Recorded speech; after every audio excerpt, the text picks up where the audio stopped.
I'm here with Aubrey de Grey, the famous godfather of longevity. He's been at this forever and very publicly. So thank you so much for taking the time to be here. I know so many people want to be talking to you right now. So I appreciate this.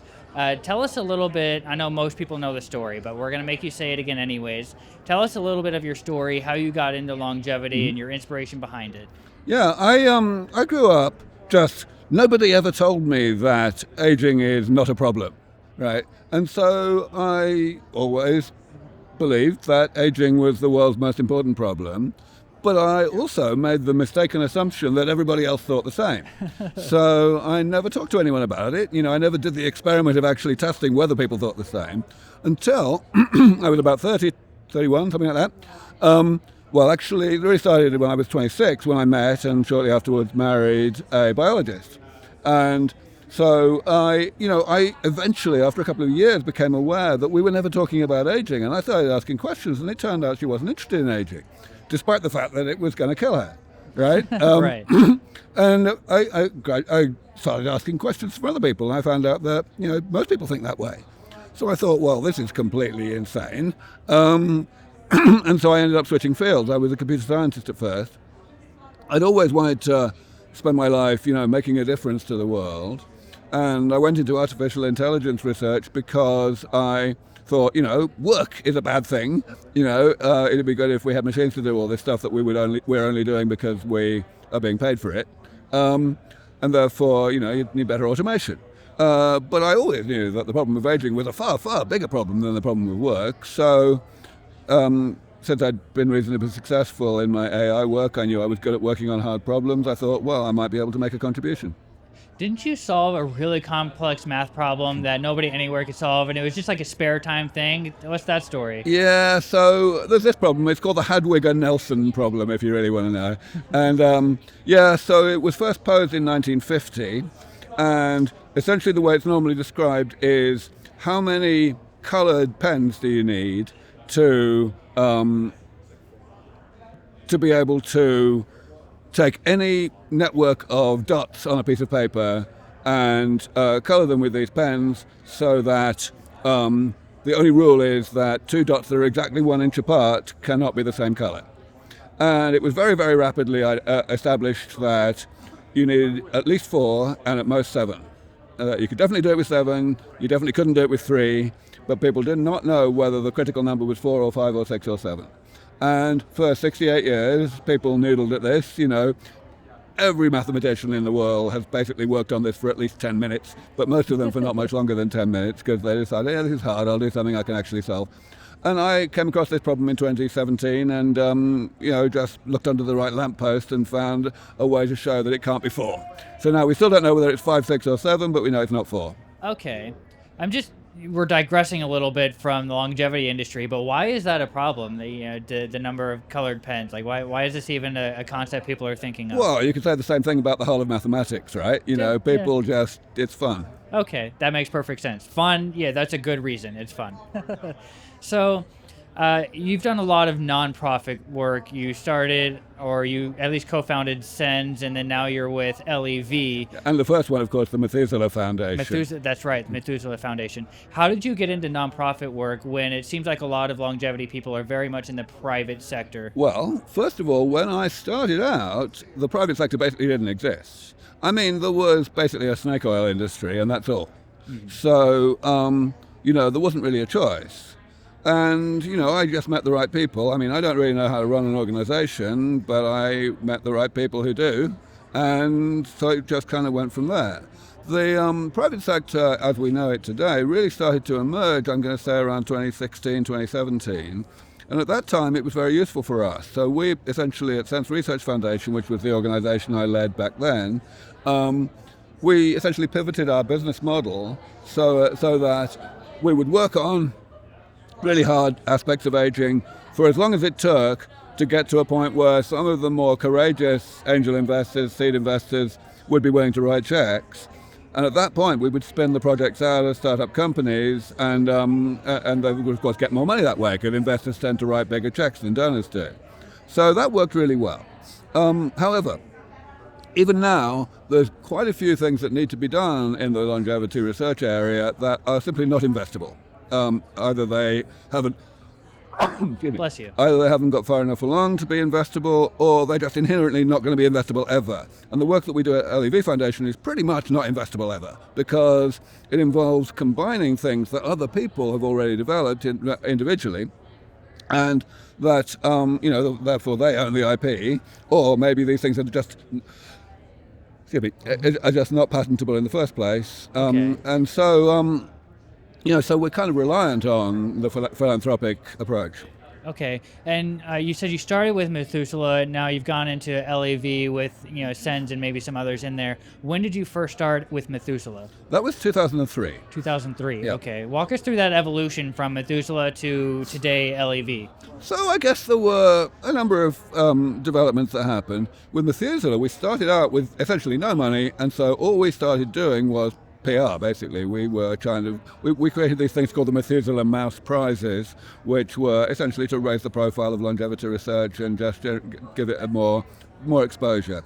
And that worked well, sufficiently well, that we brought enough money in that we were able to start doing actual funding of research on a very small scale, a few PhD students. And that was great. But then around 2008, we started to realize that those two activities were quite distant from each other in terms of, the kind of people they appealed to and the kind of messaging that was required. So we decided to bifurcate the Methuselah Foundation and have the Methuselah Foundation itself continue doing the PR stuff, which is where it began, and the new foundation, Sense Research Foundation, to take on the research. And so that was in 2009. 2009. That's that right. was where Sens came in. That's right. Okay. And then LEV Foundation is only 3 years old. We started in 2022. Really, until about then, certainly not before 2020, it would really have been impossible to do these combination experiments that are the main focus of LEV Foundation's work, simply because there were not enough things that were working significantly, even modestly, on their own. So you've got to have things working modestly on their own in order to have some chance of making progress in combination, right? So it was a next step that was always lying in wait, so to speak, but now it's something whose time has come. Okay. So, and along with all of this work, I guess this goes in line with the PR, but I've seen you on so many talks. You were on TED Talk before it was cool and before everybody could do it. How did you end up on those stages? And you're the godfather of anti-aging, as a lot of people would say. How did you end up in that role? Is it just because of the beard? I think the beard probably helped, but really, it was just like, I started working just purely within academia and giving talks to academic conferences, where nobody else was there. And then gradually, around about 2002, I started to come to the attention of more futurist people. In particular, I was invited to an Alcor conference in, I'm going to say, November of 2002. And there were people there who were involved in other areas of futurism. Like I was invited a few months later to speak at a conference run by the Foresight Institute, and from there I was invited to a conference called goodness me, I'm blanking. A conference that happens in Camden, Maine every year. I think it still happens. PopTech it's called, that's right. PopTech, okay. And it's a bit like TED. It's a bit of a TED clone, really. Not nearly so big, not nearly so high profile, but same kind of thing. So that was in October, I'm going to say, of 2003. And two things happened there. The first thing was that there was a reporter from the New York Times there who was writing up the whole conference. And he was supposed to cover the whole conference, but 90% of the thing he wrote was about my talk. Oh, so, cool. Okay. So that was big exposure. Was it good press or bad press? Oh, it was very good. Oh, and, good. The science editor of Fortune magazine read that piece and decided to do a big 10-page profile on me, which came out in the middle of 2004. Awesome. But also the other person who was there at the PopTech meeting was Chris Anderson, who runs TED. And he was there basically scouting, and so he actually wasn't completely sure I was the real deal at the time. So what he did was he invited me to speak at a kind of precursor of TEDx. So this was before TEDx itself, as we know it now, existed. But they did this thing in the UK called TED Global. And the very first one of those was in 2005. So I spoke there and generally made a good impression, and he said you should come to the real TED in Monterey, which is where it was back then. So that happened in 2006. And of course I met a million people there who made a big difference to the Yeah, that field was thereafter. my introduction to you and to TED. Was your TED Talk from Yeah, 2006? this was even before the TED Talks were online at all. So they started putting them online, I think, in 2008. Yeah, and it was And 2000. mine was one of the very first that because they had them all archived, of course, they just didn't have them online. Yeah. And so I think mine was one of the very first that went up. Yeah, so I think it was 2014 maybe when I came around and saw that. I was first being introduced to longevity, and you're one of the first people I became aware of. So I watched that TED Talk and was like, what is this TED thing? Watched a bunch of other people and realized it kind of cool, I guess, but not as cool as what you're doing. So yeah, that little digression there. So with LEV, you say you're working on combining therapies that Right. by themselves have a little bit of Impact in mice. impact in mice, and you're combining them to see if it increases If you get impact. additive impact, that's right. Okay, so in doing that, what do you see as the biggest hurdles and challenges in pushing that forward faster in order to get Well- away from mice into humans? Well, first of all, there's the challenge in actually doing it in mice. Yeah. Because these experiments are, of necessity, they're very big. The first experiment we did, started about 2.5 years ago, was 1,000 mice. So Wow. it cost like $3.5 million. Whoa, okay. The next one we need to do, based on the results of the first one really, is going to be even bigger. It's going to be 2,000 mice, because we're going to have 8 different treatments that we're throwing together. And that's, we've got some cost savings, but it's still going to be $5 or $6 million. So, that's not easy to raise, especially not philanthropically. Yeah. Yeah. Now, I view, and I said this to some extent, and I was very pleased with how much consensus there was on the panel this morning, that mice actually do matter. Even though nobody actually cares about mice, nevertheless, people are inherently predisposed to believe that aging is just this thing that's woven into the fabric of the universe and there's no way we'll ever be able to do anything about it with medicine.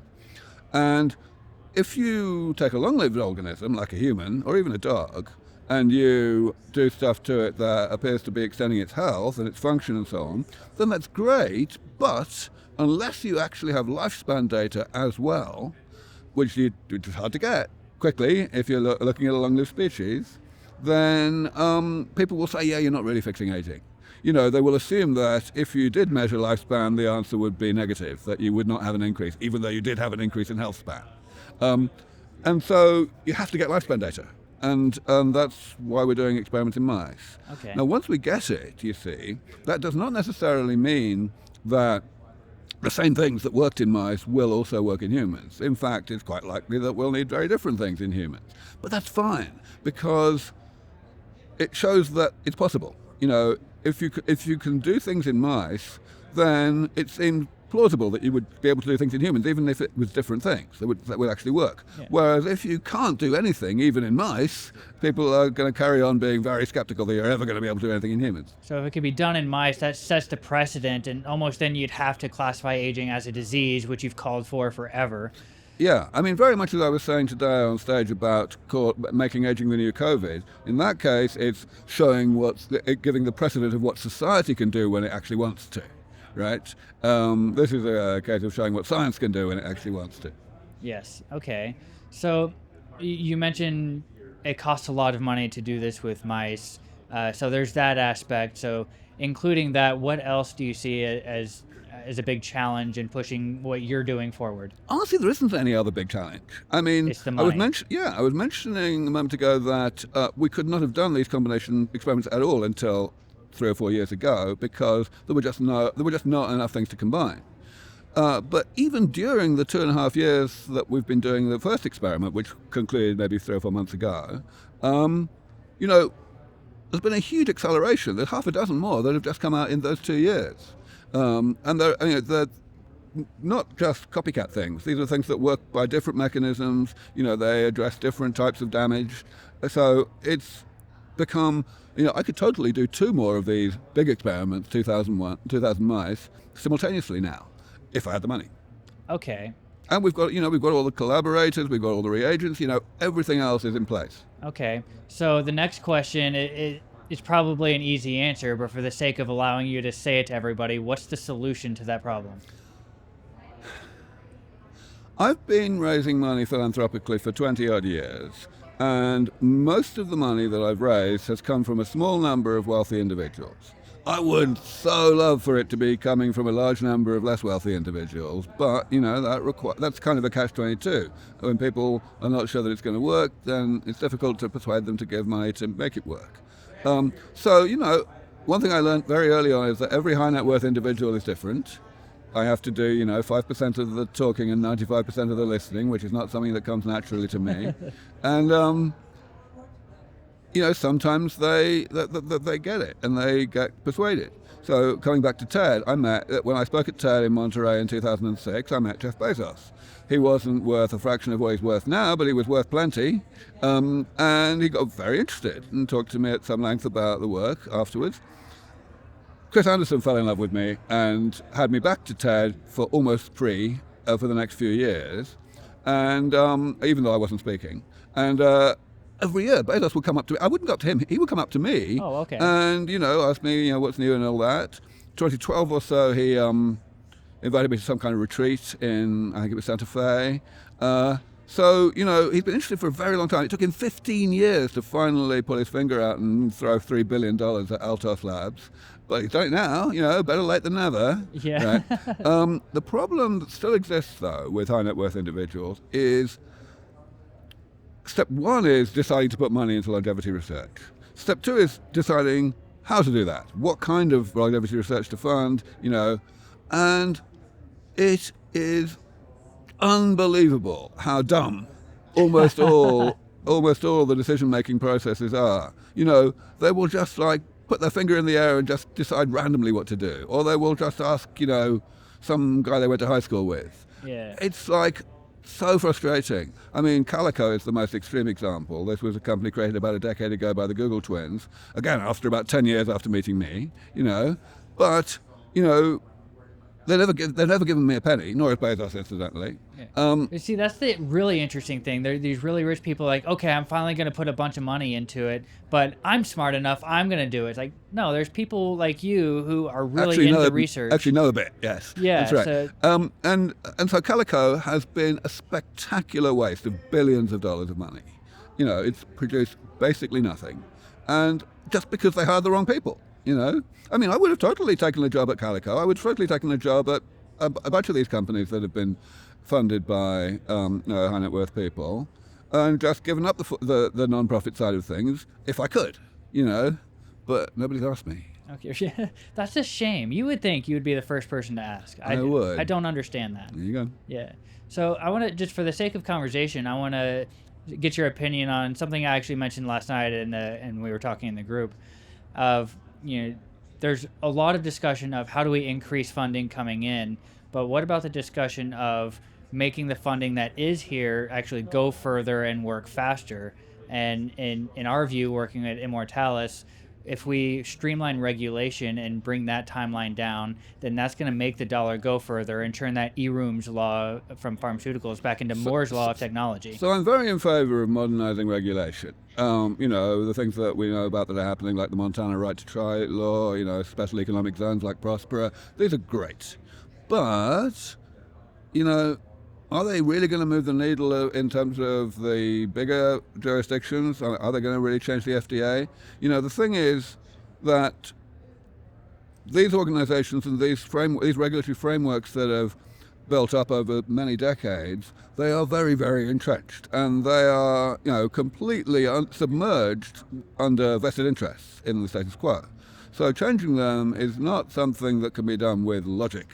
It's like, right. The only way they're going to change is if the law changes. Essentially, the FDA gets a lot of bad rap, but at the end of the day, they're just implementing the law. And so we have to ask, why is the law the way it is? And the answer is because of the fucking public, who have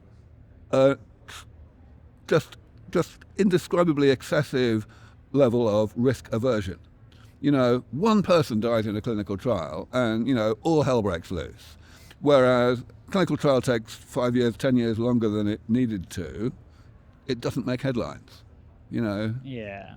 And then you got like statins that people die from all the time, the blood thinners, and Well, I mean, that's okay. in fairness, statins do save a lot of lives. So For sure, yeah, I don't want to discredit that at all. Yeah. yeah, at the end of the day, preventative medicine, whether for aging or not, is an insanely hard sell because of society's pathetic inability to reason about uncertainty. You know, if you're not yet sick, then the minuscule chance that this preventative medicine will make you sick outweighs in people's minds the rather large chance that it will delay the time when you do get sick. Okay.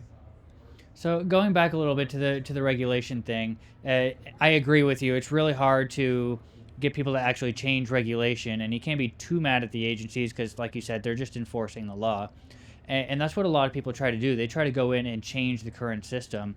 What do you think of the concept of running a parallel track and kind of stepping outside of the current regulation or regulatory field and essentially creating a new country that's around innovation? Well, right. I mean, this is kind of along the same lines as the special economic zones, right? Yes. And, you know, I'm all over that. But the thing is, I have a lot of trouble seeing how that approach can ever have mass market access. Essentially, it's the concept of medical tourism, and medical tourism costs the proper amount of money. So the only way it would, you know, broaden into the mainstream is if it created FOMO, if, you know, the established jurisdictions decided, you know, there's just, you know, there's too much success there for us to be ignoring it. And that takes a hell of a long time. Yes. And that's actually a really good point because I'm sure you're aware of Prospera and like Vita City that was in there working on gene therapies. And you're exactly right. People have to go to Prospera to take advantage of that. I think it's Infinita now. There was the split or whatever. Yep. But yeah, people have to go there. So it's almost the mass public thinks of it as elitist because not everybody can take the time to fly there, do the treatment, fly home, and not work that entire time.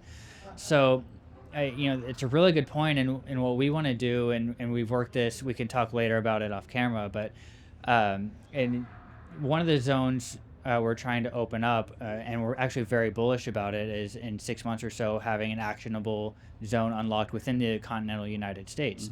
And one of the caveats that we have in there is that it would be open to mass market. People wouldn't have to come to the zone. Right. It could go out to clinics outside of the zone and be accessible through Medicare, Medicaid. Which sounds great geographically, but it's still a problem financially. I mean, this is not going to be paid for by insurance, right?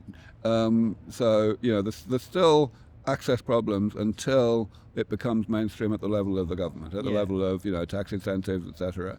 And that's why I think we need to mobilize the public properly in the same way that they were mobilized against COVID 5 years ago. Agreed. You know, everyone remembers, and it was mentioned on stage today, you know, all of the controversy around, you know, whether the vaccines were safe and so on and so forth. But at the end of the day, that didn't change anything. You know, because it was really only a minority of people who were exercised about those things. The majority actually just wanted not to get sick, and they wanted whatever it was that would stop them getting sick. And, you know, the government cares about majorities, right? So that's why everything happened so fast. Okay. So, yeah, this has been a really great talk. We could keep talking forever, but I know you've got places you got to be, and other people have got to come in here too. So, Aubrey, thank you so much for your time. My pleasure. And I look forward to continuing the conversation. Certainly.